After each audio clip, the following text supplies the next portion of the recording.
Hey everyone, the Lever Time team is off and on a break this week, but we'll be back next week with a brand new episode. Instead, today, we're going to re-air one of our favorite episodes from the past year. In this episode, I look at the reasons gambling apps became ever-present in sports, and the story of how the NBA became an investor in a sports betting app themselves. And before I go, I just wanted to say thanks for listening to us this past year, and that we've got some exciting things in store for 2025.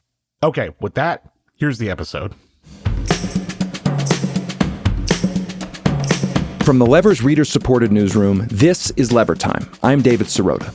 If you've been watching the NBA Finals this week, you've probably been asked to make a bet on who's going to win it all. I don't mean figuratively either. The NBA is literally asking viewers to gamble through a partnership with a company called FanDuel. For NBA fans, online gambling commercials are now as common as three-point shots, but fans like myself can remember an era when neither were very common. Today, fans, particularly young adults, are bombarded with calls to gamble, and not only on basketball. The culture of online gambling has grown larger than just sports. Today, people can make bets on everything from how many times a Taylor Swift commercial will air to the electoral votes in November's election. It's all part of a full-court press by gambling companies to hook and extract as much money from viewers as possible, and in the case of the NBA, it's all happening with the approval of the teams and the league. Today on Lever Time, we're going to look at how sports gambling became synonymous with basketball. Senior podcast producer Arjun Singh explores the rise of betting's two most dominant firms, FanDuel and DraftKings. Then he sits down with an expert in addiction to hear how these companies prey on young people. And Arjun also talks to sports journalist Bomani Jones about how big money is changing the game he loves.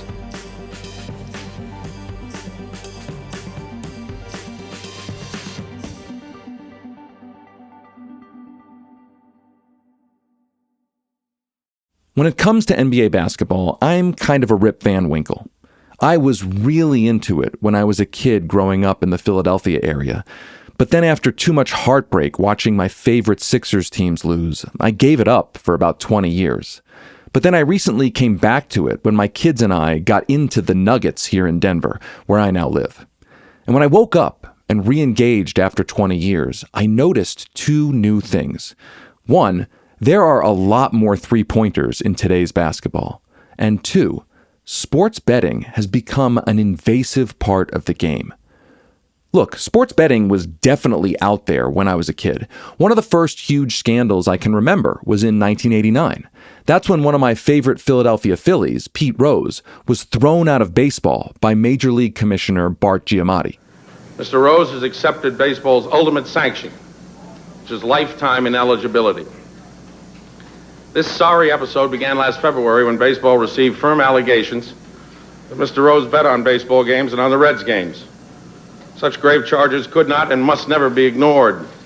Side note, Pete Rose may have been on the Reds, but he'll always be a Philadelphia Philly to me. I also remember how sports betting was the central way the villain Biff in the Back to the Future series made his fortune. All right, Pops, what's the gag? How did you know what the score was going to be? I told you, it's in this book. All you gotta do is bet on the winner and you'll never lose. Another side note, Back to the Future screenwriters have said that Biff was based in part on Donald Trump. So look, sports betting has always been a thing. But it was the kind of thing people had a bookie for or had to go to some special storefront to place bets. Sports betting wasn't everywhere. It wasn't on our mobile phones. It wasn't commercially advertised during the games people were betting on. And it wasn't actually sponsoring league play. So something has changed. Today, when you watch an NBA game, you're going to get celebrity ads for DraftKings. Heck, the icons on the screen showing scores might be sponsored by Fanatics Sportsbook. This shift from accepting to celebrating gambling was no accident. As with everything in America, there was a huge lobbying campaign to change laws, to make betting not just ancillary to sports, but a central part of sports culture. So we're going to go to Lever Time's senior podcast producer, Arjun Singh, to explore exactly what happened, find out exactly who made it happen, and look at whether this is really what we want from our country's multi-billion-dollar sports industry. I mean, my first experience was very simply just like watching their just kind of carpet bombing of commercials. In 2014, it really began where FanDuel and DraftKings were just like spending a ridiculous amount of money on ads on NFL Sundays, where basically you switch to commercial and you'll see a FanDuel or DraftKings ad. And I was just kind of curious. Albert Chen is a journalist and the author of Billion Dollar Fantasy, the high-stakes game between FanDuel and DraftKings that upended sports in America. I logged into this app. And, I didn't necessarily think of it as sports gambling. I saw it as a new version of fantasy sports where you could win and lose money based on how your players that you picked did that particular night. Albert's describing the first time he used the app FanDuel, a sports betting app. Sports fans probably know FanDuel or its main rival DraftKings because of those commercials that air multiple times during games. FanDuel Casino has your chance at the number one feeling, winning.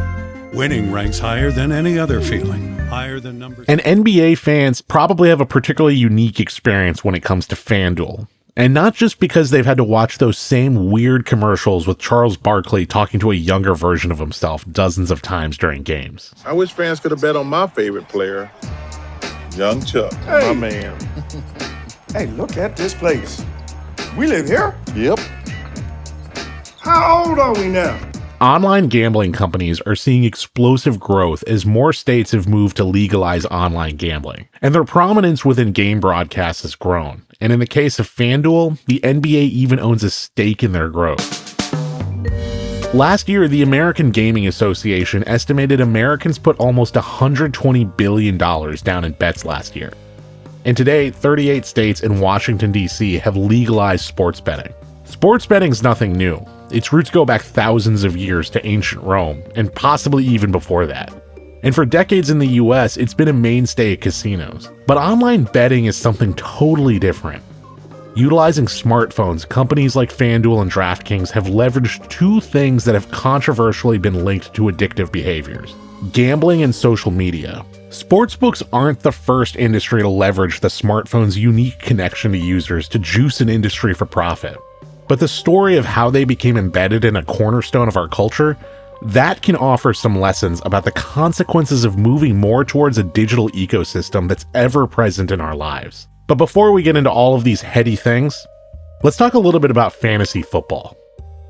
Fantasy sports has been around for a really long time.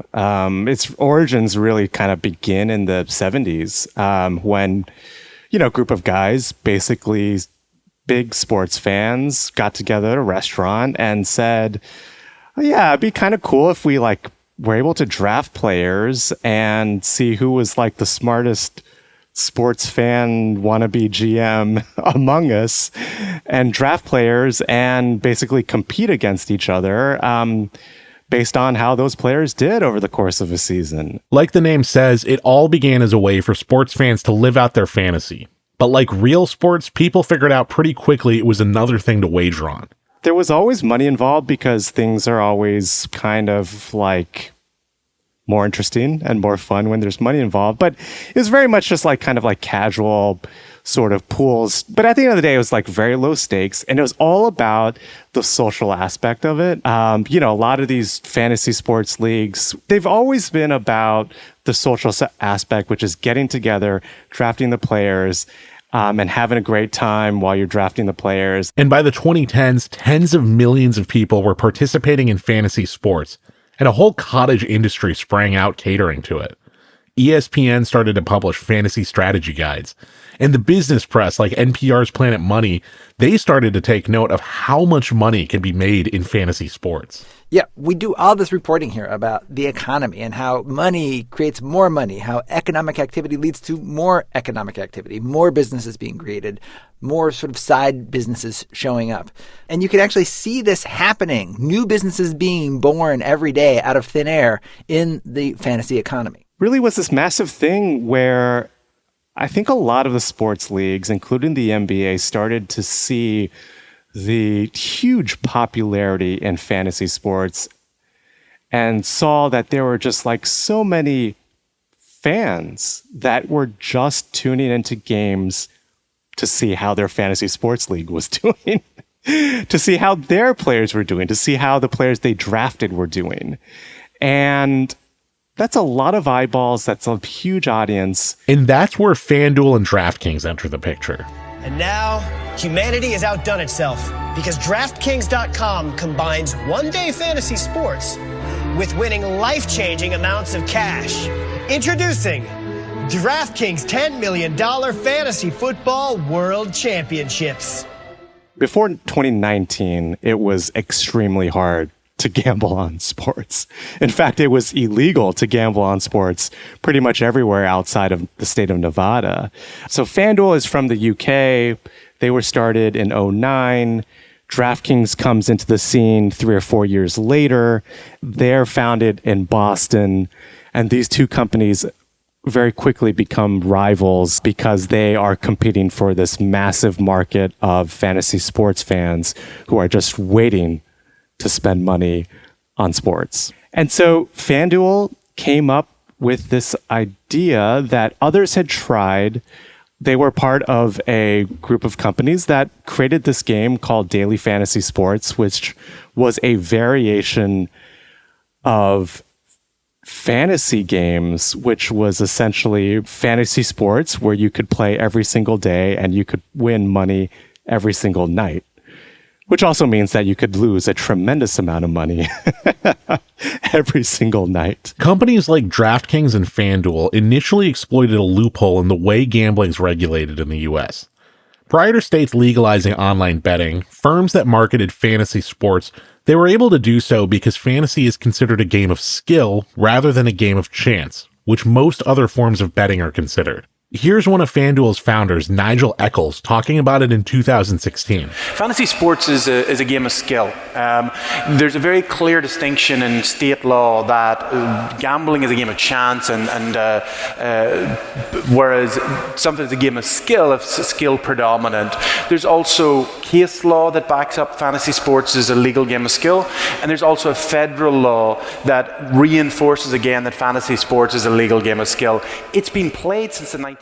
Operating in that legal gray zone, FanDuel and DraftKings soon bombarded the airwaves with commercials enticing people to sign up. Basically, every NFL game alternating DraftKings and FanDuel commercials. In 2015, those commercials would appear on an NFL game every 90 seconds, either one ad from FanDuel and DraftKings. At DraftKings, we play for glory, for bragging rights, for fantasy football supremacy. But we also play for this, the giant check. And it got to a point where these two companies in the fall of 2015 were the two biggest TV advertisers in all of America. Bigger than Geico, bigger than any car company. And they were just willing to spend that kind of money on ads and marketing. And that's how they just brought in a lot of customers, a lot of users. But at the same time, they were spending a lot of money that they were able to raise from venture capital and private equity investors who said, let's just spend a lot of money. Let's get all these users. Let's win the market. Let's worry about everything else a little bit later. It wasn't long before sports leagues themselves began to take notice of the amount of fans who are logging onto these things. None more so than the NBA. Even though this was the same era the Golden State Warriors were revolutionizing the game and LeBron James was in his prime, the league was still seeing some dips in their viewership. And NBA Commissioner Adam Silver wanted a piece of these apps' audience and profits. They play a very unique role in this story. And even I would say they were a little bit different than the NFL and even Major League Baseball. It begins in 2014 when the NBA becomes the first major professional sports league to partner with FanDuel. And this is the first partnership between a sports league and a company like FanDuel and DraftKings. And this partnership includes the NBA having an equity stake in FanDuel. And this moment is hugely important to the stories of FanDuel and DraftKings, of course, because what we'll later see is that the sports leagues and those two companies are just like really intertwined and connected and in very important ways. But what's really interesting is that announcement that the NBA has become the first major professional sports league to partner with FanDuel in 2014, that happens. And the very next day, NBA Commissioner Adam Silver writes an op-ed in the New York Times that really is kind of a watershed moment in the story of sports gambling. Silver would continue to be an outspoken advocate for the mass legalization of sports betting. Here he is in 2016. We know it's going to happen. Bring it into the light. Regulate it. And by the way, tax it. I've been watching the presidential debates. We need money for our infrastructure. It's a good place to get it from sports betting. There you go. Though the NBA's partnership with FanDuel generated some controversy, it didn't really seem to stop the growth of the industry. But they'd soon get a massive opportunity to expand when the Supreme Court in 2018 struck down a 1992 law that outlawed gambling in most states. And naturally, the betting industry saw a gigantic opportunity. And soon lobbyists were flocking to state capitals all over the country to make the case for legalization. And it worked. So voters narrowly passed a ballot measure legalizing sports gambling here in our state. Gambling officially kicks off today at noon in North Carolina. Virginians can soon legally bet on sports online. State lawmakers officially legalized it in 2020. Sports betting's also changed the culture of the game. Millions of people who may never have set foot in a casino now have the chance to gamble in their living room or at the bar while they're watching the games. And media companies have infused sports betting into their programming. There's no question that it's completely changing the fandom. I mean, now you have just fans rooting for different outcomes for, a play within a game. And so people are just watching games completely differently. They're watching it, with their second screen up. They're not even watching games. They're following it on their sports gambling app. And does that make things better or worse? I mean, the NBA is thrilled because they have more people watching games. The American Psychiatric Association includes gambling disorder in its influential diagnostic tool, the DSM-5. It was a major signal that gambling can trigger the same neurological impulses as consuming addictive substances like alcohol and drugs. Gambling apps, however, take things one step further. Utilizing tactics like offering limited time deals to users, these apps manage to hook people onto their sites, and recently problem gambling amongst young adults has risen. Something some researchers attribute to the rise in normalization of sports betting by state legislatures and leagues. They're making it easier than ever to get started. Once they do get started, you download the DraftKings app, and then you are now getting notifications right to your phone that hey, the night's not over. And it's really scary to see how this really quick turnaround betting, you can rack up a huge bill, if you're just, ding, ding, ding, ball strike over and over for the rest of the game. You could look down and say, whoa, I just lost another $200. After the break, we'll look at the dark side of these apps and hear what an addiction specialist has learned recently about the relationship between mental health, addiction, and sports betting.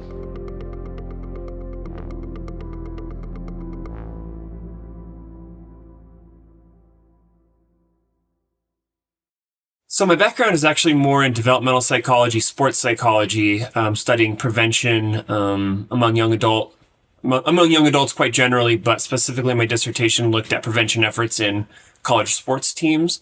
So sport has always been an interest of mine personally, and as much as I can professionally as well.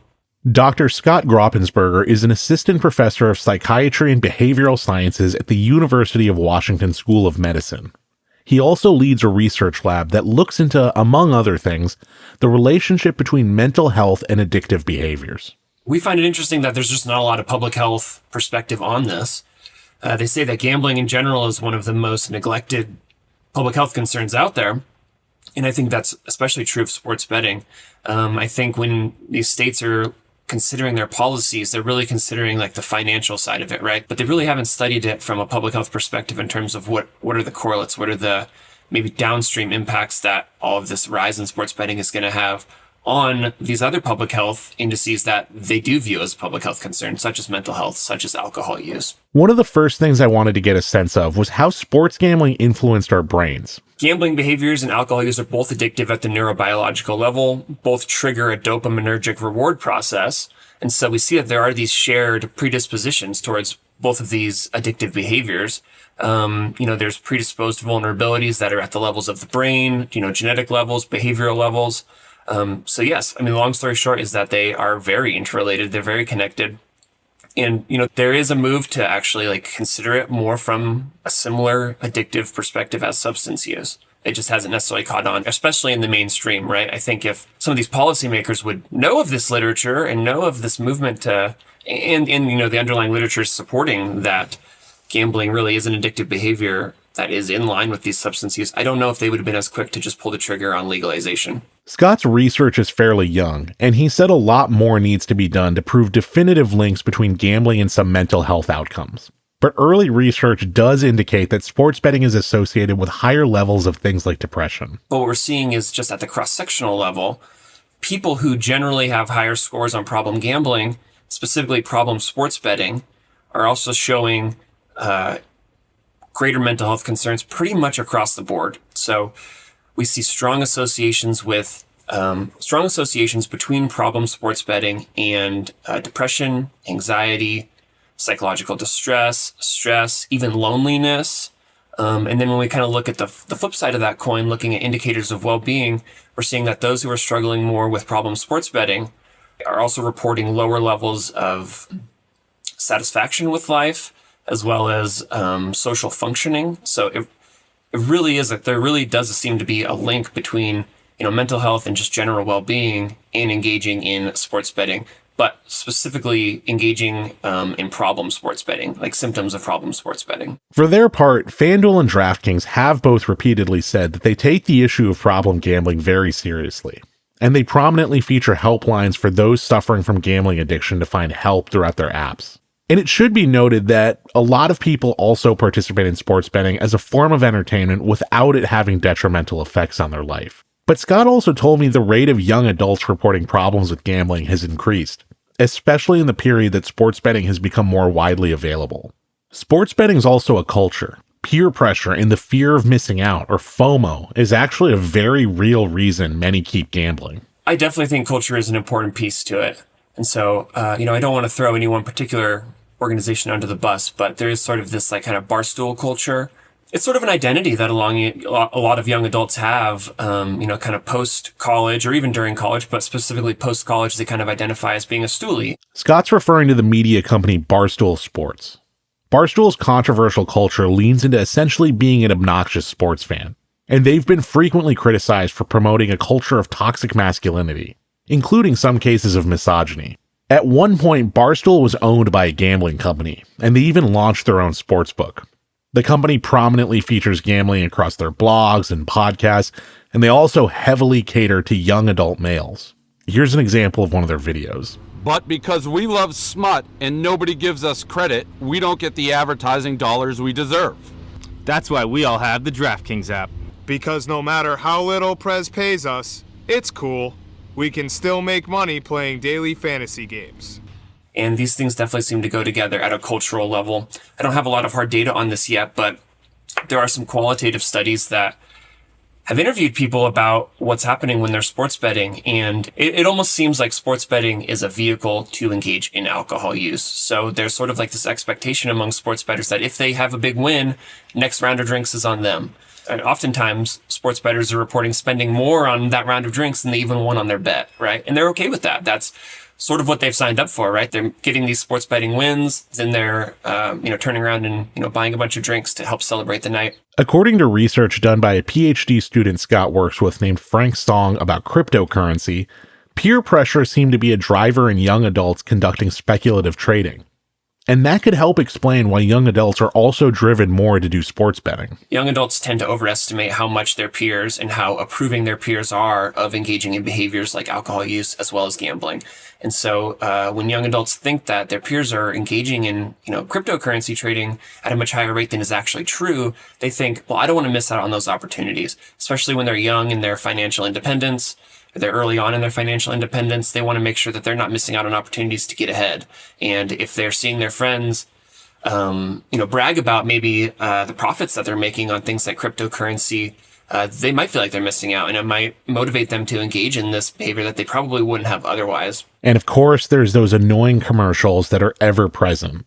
Like Albert, Scott's also found the marketing campaigns and media culture around sports betting to have a major influence on people. The sports betting marketing has really been quite outrageous, and especially now that ESPN owns their own sportsbook, you can't even turn on SportsCenter without them talking about odds. Did this team cover?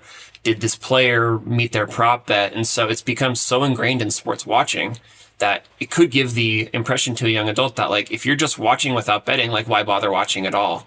They're also catering to a much larger audience by offering all these different prop bets. Again, you don't need to know a lot about the sport to get involved. I thought it was sort of funny and sort of interesting that you could even bet during the Super Bowl on how many times they were going to show Taylor Swift, right? Really catering to an audience who doesn't know a lot about football, might not even be interested in that, finding an aspect of the game that they will find interesting and, wagering on it. I sort of view sports betting as easily accessible gateway into more problem gambling. There's enough literature now for me to say that people who engage in sports betting have more problems with gambling in general.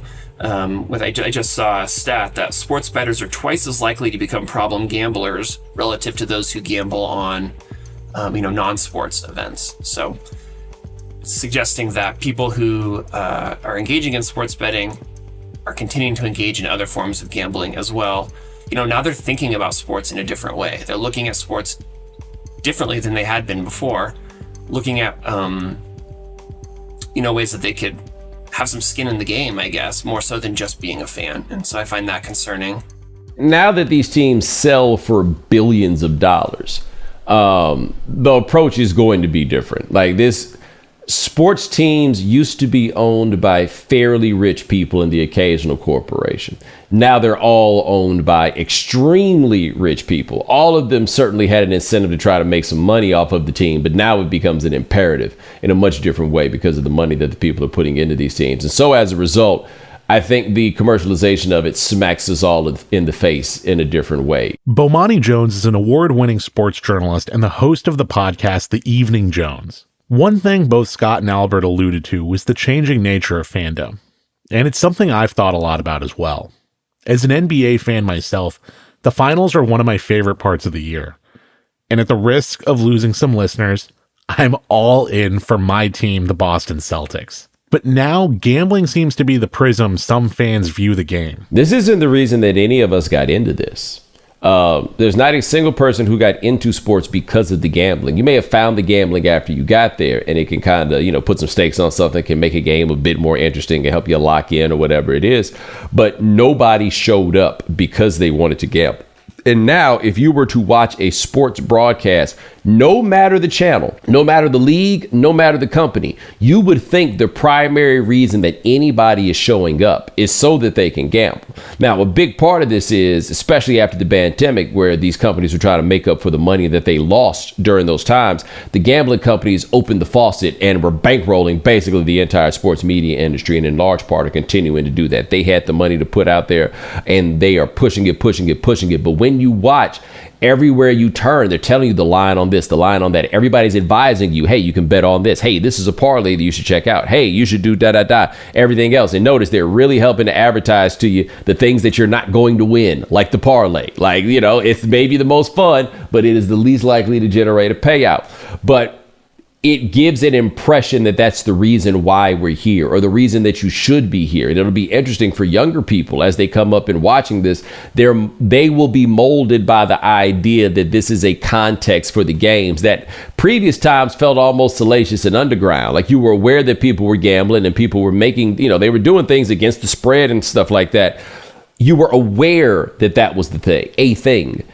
The broadcasts now give you the impression that it is the thing. Once you start centering so much of it around gambling, it makes the entire activity or process seem to be transactional. It's bad enough now that everybody's kids are on some kind of travel team and everything else, and these kids are basically working to play, and that the idea is no longer just to give your kids something to do with some fast track to being a professional in some form or fashion, right? It's all been co-opted by capitalism in a way that I think adding the gambling on top for even those who are not necessarily thinking of sports in a participatory sense, you're still getting back to the idea that it is a transaction. And I just don't think we need to encourage kids to believe that everything's a transaction so early.